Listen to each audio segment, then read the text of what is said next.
আসসালামু আলাইকুম। আপনারা দেখতেছেন যে একটি সলিউশন বিডি। তো আমি আজকে আপনাদের একটা জিনিসের সম্পর্কে ধারণা দেব।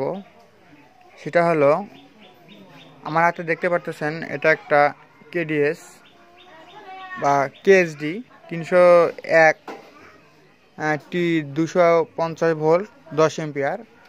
তো এটার কাজ হইতেছে, এটা একটা নির্দিষ্ট তাপমাত্রা পর্যন্ত, এটা হলো এটা যে দুই প্রান্ত আছে, তো এটা একটা নির্দিষ্ট তাপমাত্রা পর্যন্ত এর সংযোগটি ঠিক রাখে। যখন ওভার তাপমাত্রা হয়ে যায়, এটাতে তাপমাত্রা দেওয়া আছে 175 ডিগ্রি সেলসিয়াস।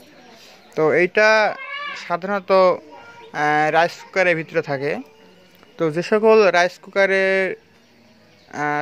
লাইন দেওয়ার পরে কিছুক্ষণ পর লাইনটা অটোমেটিক ছেড়ে দেয়, তাহলে আপনারা বুঝবেন যে আপনার এই কেএসডি 301টি এটা নষ্ট হয়ে গেছে।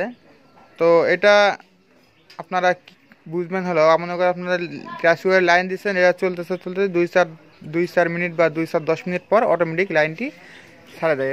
এই জায়গায় যে লাইট জ্বলতেছে, এই জায়গায় যে লাইট আছে, দুইটা লাইটের মধ্যে একটাতে তখন লাইন থাকে না। তখন বুঝবেন যে আপনারা এই কেএসডিটা চেঞ্জ করে দিবেন অথবা লাইনটা শর্ট করে দিবেন, তাহলে আপনাদের রাইস কুকারটি ঠিক হয়ে যাবে।